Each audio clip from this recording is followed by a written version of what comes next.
we've got David Oddie, and he's going to tell us his story. And I'm not going to steal his thunder either, except to say that he is a Marcus graduate from back in '94. Is that right? So he knows what everyone gets up to here, that's for sure. So look, I'll let him come up and tell his story to end the forum, and then we will ask for the presenters to come up and we'll have a bit more time for questions. So thank you, David.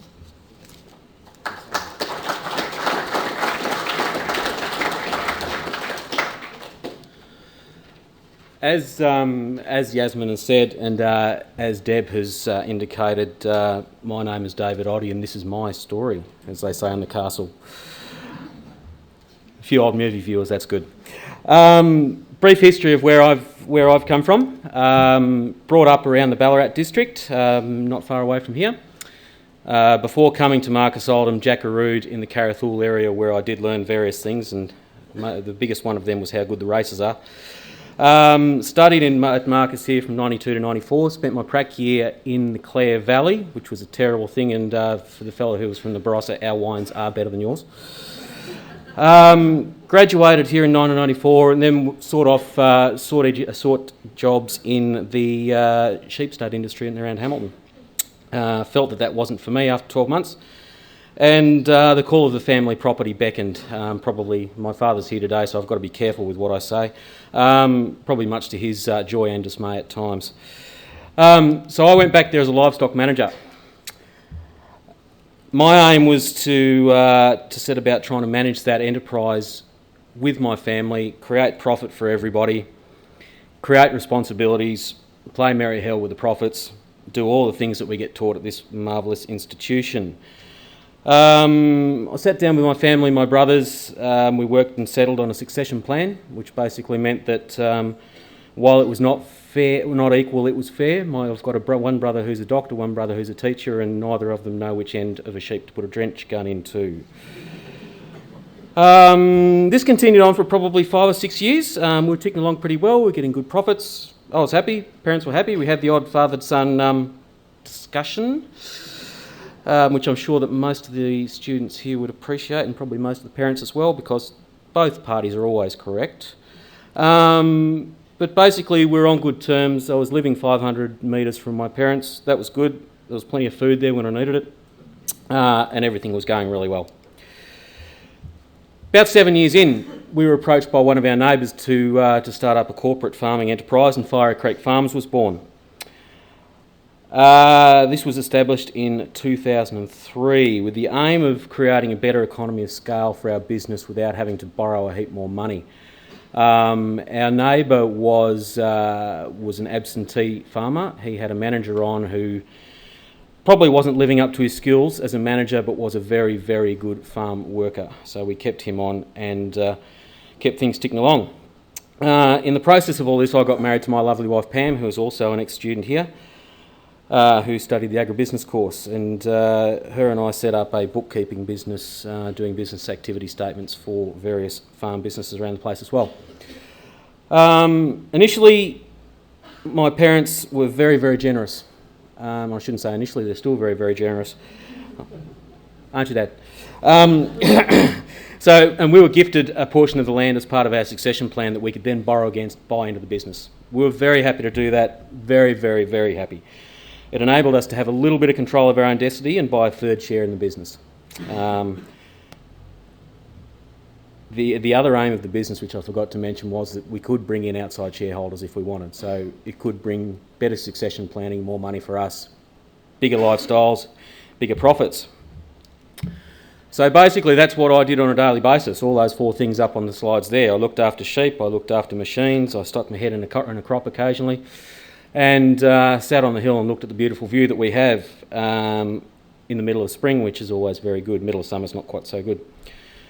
The business dramatically increased overnight. We pretty much doubled our size. We were all of a sudden managing 4 properties. They were 20 minutes drive apart.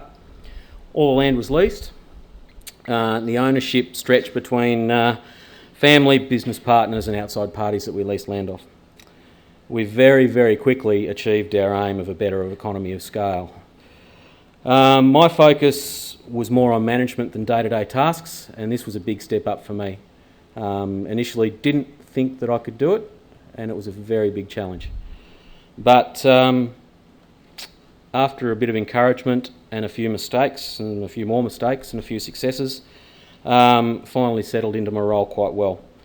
We were very, very busy, lots of hours being worked, but still felt in control. The business was going very, very well. We had good staff. We had regular meetings between our staff and our partners. Everybody seemed pretty happy. Still had the odd father-son discussion, but nothing particularly major. Pam was ticking along with her business just lovely, and we're enjoying managing the relationships. We're enjoying managing the time, and we're enjoying managing the properties. Then we had a few of these things come along.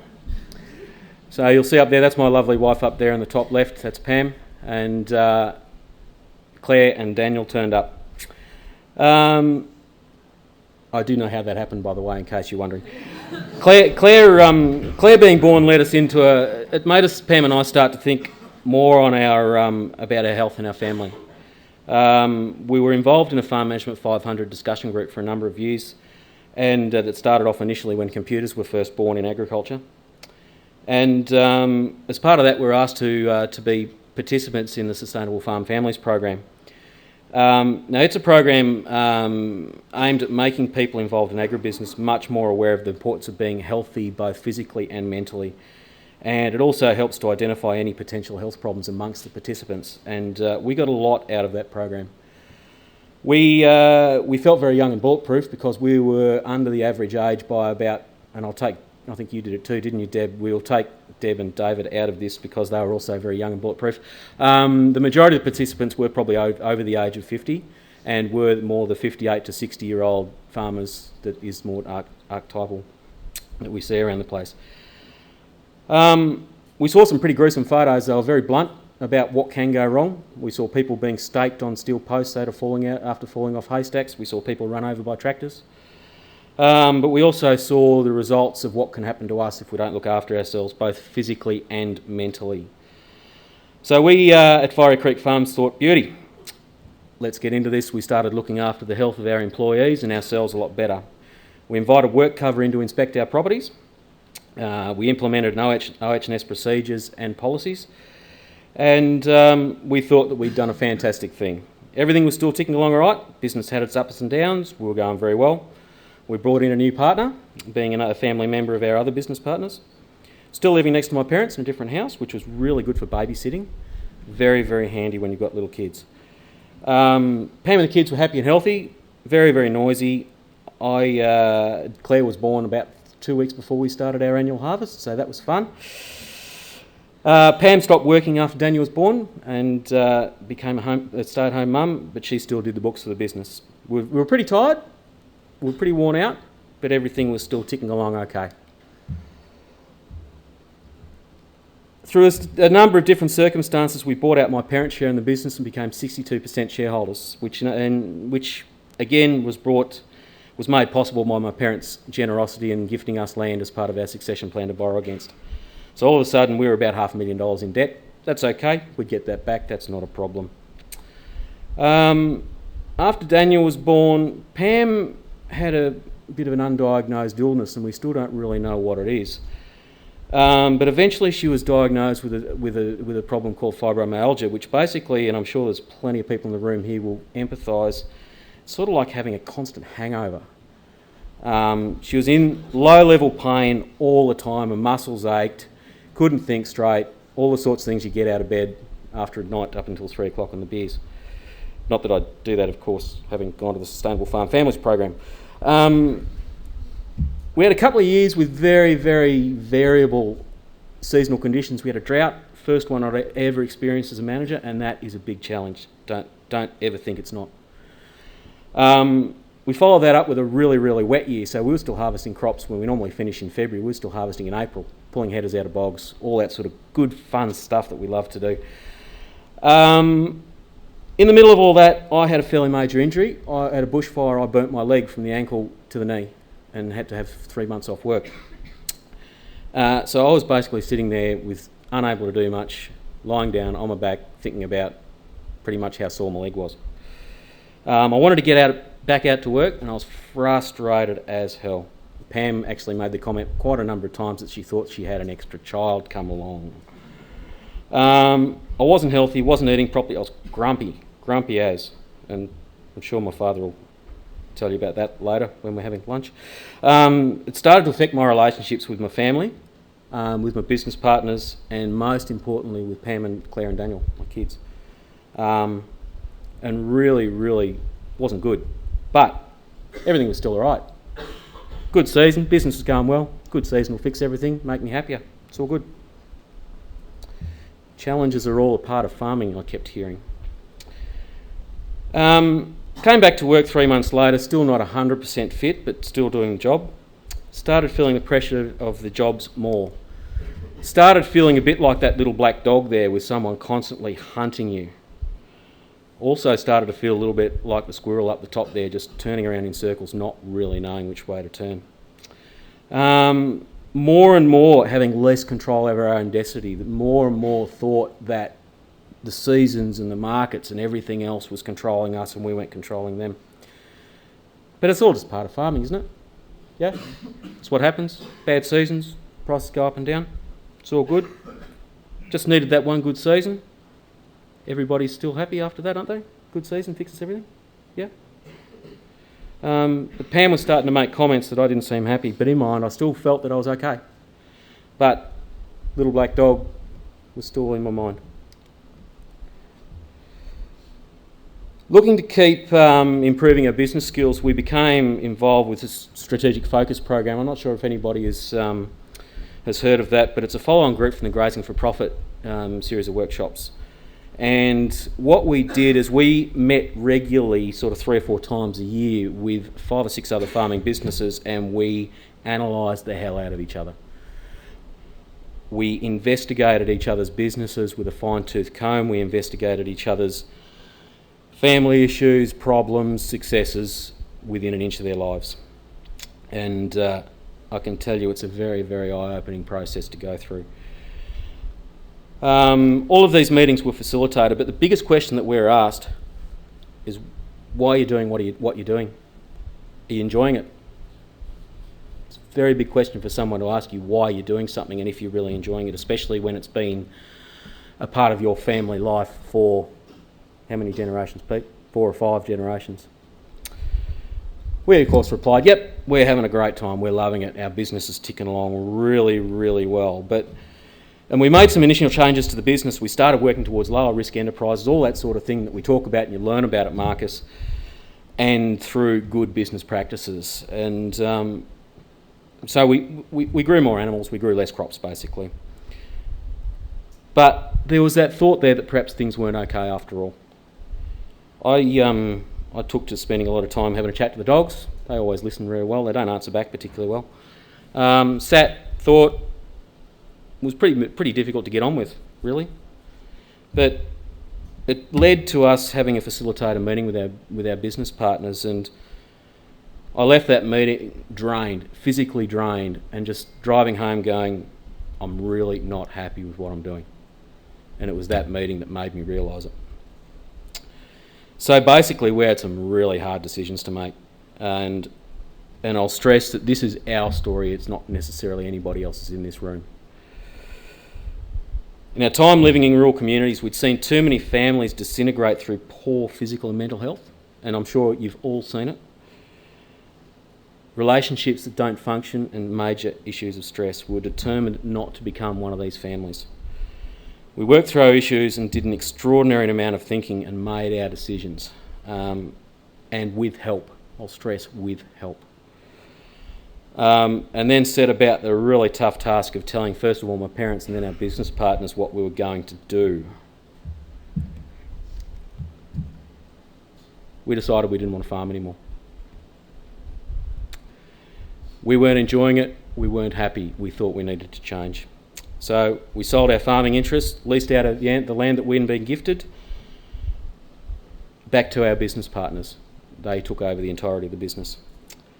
We then asked ourselves the question, if money was no object, what did we want to do for the next 6 months? That up there's the answer. We decided to spend 20 grand and make an investment in our health and mental well-being. We moved to a place called Magnetic Island, which is off the coast of Townsville. Sat on the beach for about a month. Had a really good think about where we wanted to be. I had a bit of a look for a low-stress job and ended up driving a taxi for 3 months, which is a hell of an insight into human behaviour, especially when the North Queensland Cowboys rugby league team come to Magnetic Island on their Mad Monday. G-strings on a rugby league player are not a good look. I used that, it was all a learning process for us. I used that employment opportunity, and trust me, taxi drivers do not make a lot of money. But I used it as an opportunity to improve my communication skills. So talking to people, communicating with people, asking questions, telling a story. And the story doesn't always have to be correct, Deb. I got a lot of good looks from backpackers who asked me what the scar on my leg was, and I told them it was a crocodile bite. I had one guy going for about half an hour. It was fantastic. But Pam also used it to as an opportunity to get herself fit and healthy. And she spent a lot of time at the gym, and she set some aims. One of her biggest aims was that she wanted to walk with me to one of our favourite beaches, which she wouldn't have been able to do previously. The kids went to kindy and childcare there. Claire was 4 and Daniel was 2. And they had a great time. Kindy up there on Magnetic Island, kids don't wear shoes. It's fantastic. They had a great time. There's a jet ski to play on in the playground, which went really well until someone shut one of the kids under the seat and they forgot he was there. But the kids were challenged. We were all challenged. It was a new home, but the kids especially, being that young, they had to move to a new home. We had a month on the road getting up there, visiting friends, staying in caravan parks, just having a look around the place. A challenge for them to go out in a completely new environment where they knew no one and had to find friends. And which they did by pretty much walking up and saying, "Hi, my name's Claire, will you be my friend?" They loved it. We were able to refresh, we've revitalised ourselves, and we were able to make some decisions about our next move as a family. And that move was to move away from the farm completely. The employment opportunity came up in Adelaide, and we moved away, interstate, away from my parents and away from our support network, which is an incredibly difficult thing to do. We still wanted to maintain our links to rural communities, and we wanted to find somewhere to live that was rural, that was close to services and schools, as we were talking about earlier today. We wanted to find, as Happy Gilmore, who's seen Happy Gilmore in here?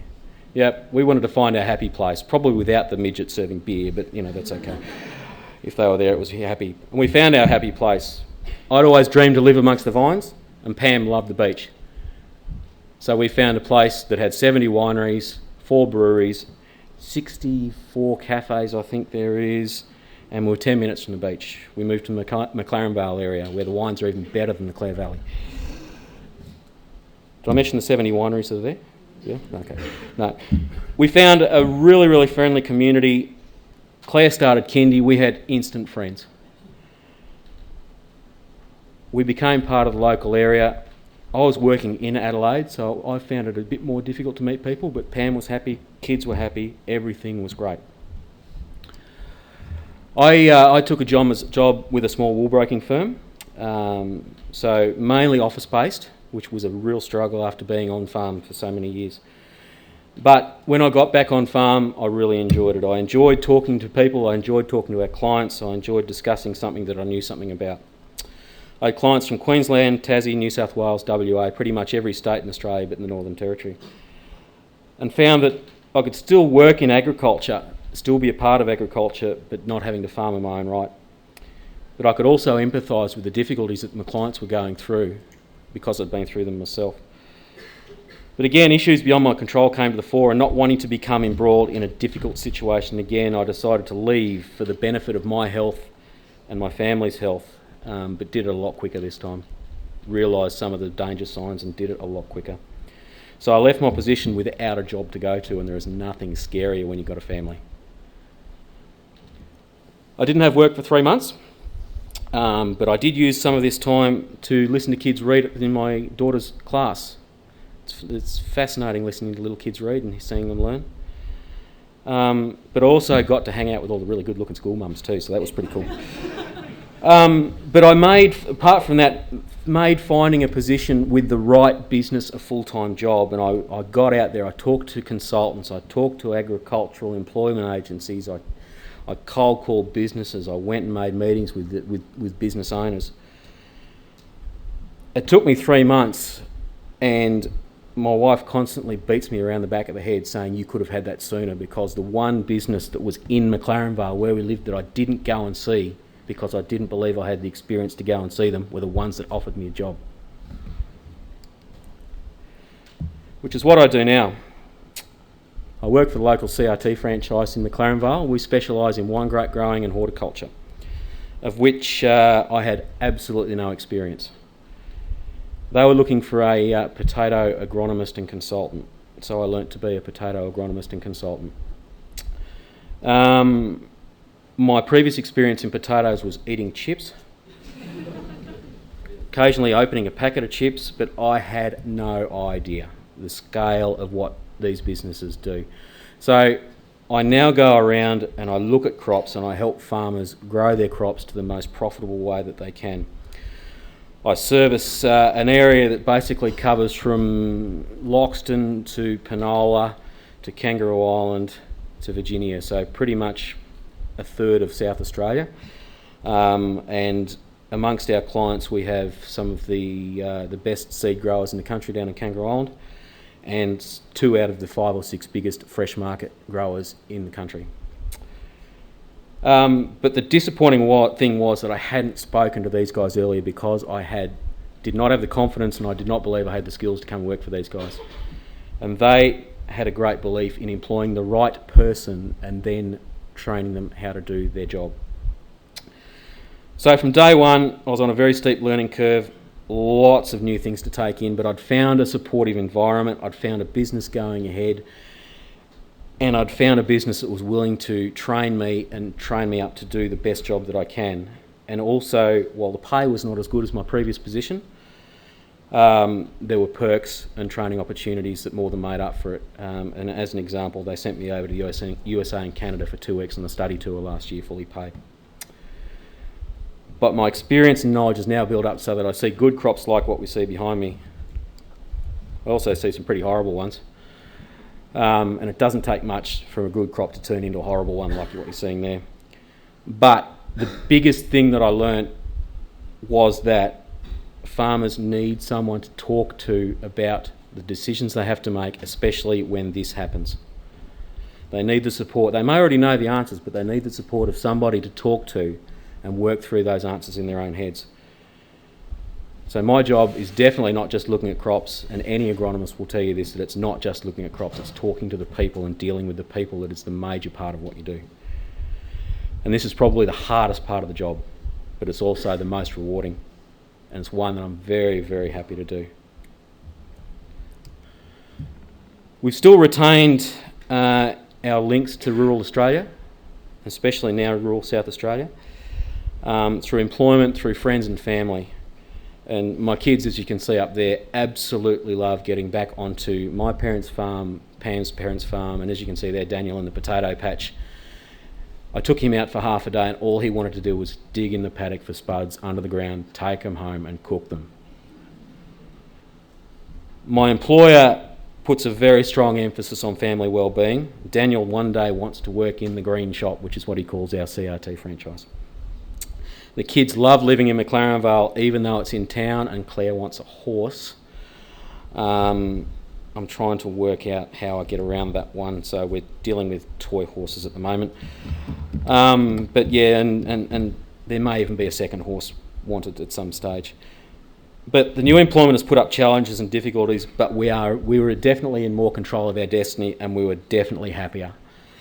Pam, after spending quite a number of years not working, has found new employment. She works as a transcriber. She works from home, so she's got time with the kids. She loves doing it. She reckons she's learnt more than about 3 university courses because she spends a lot of time typing out lectures, university lectures for deaf people. But she also gets time to go and do school runs. She's picking kids up and dropping them off at their swimming lessons today. She takes them out to cafes, of which there are about 67,000 around McLaren Vale, and she's become even more addicted to coffee. But she's having a really, really good time. Which, as you can see, has made us all a hell of a lot happier. I missed the first day of school for my two kids this year. Our young bloke started this year, but they are happy with it. I am happy with my job. We love where we live and we enjoy what we do. There's less stress. I'm much less grumpy. I can say that because Pam's not here. I'm much less moody and much less irritable as a father. We're happier as a family and we have the best relationships with our extended family that have existed for very many years, and this is very important to us. We avoided the relationship breakdown that we were so worried about. Our journey has helped us grow, and while there have been extraordinarily difficult times and situations that had the potential to cause major conflict both between Pam and myself and our families, we've managed with the help of others to find our own happy place. And I'm starting to think that the beer jug is just about there. We've searched, we've moved, and we've tried different things. But what we have and what we've done is certainly not for everybody. But everyone, I suggest, needs to find the passion that ignites them and make that a major part of their life. Whether it's consulting, banking, accounting, farming, being at home mum, part-time work, whatever it is, you need to find what drives you. Otherwise you will not be happy. And this has been our journey. Haven't finished yet. Everyone in this room will have a different aim and passion, but the thing you need to really take home, and what these guys up here on the screen I'm pretty sure do, and no, this isn't a barrel night in the social room, this is a gay and lesbian parade in Montreal. You need to be prepared to listen and seek help from others, but most of all you need to be prepared to find your own path, just like these guys have done, and they've certainly found that. You need to do not only what's best for those around you, but ultimately what is best for you and your family. Okay, thanks guys.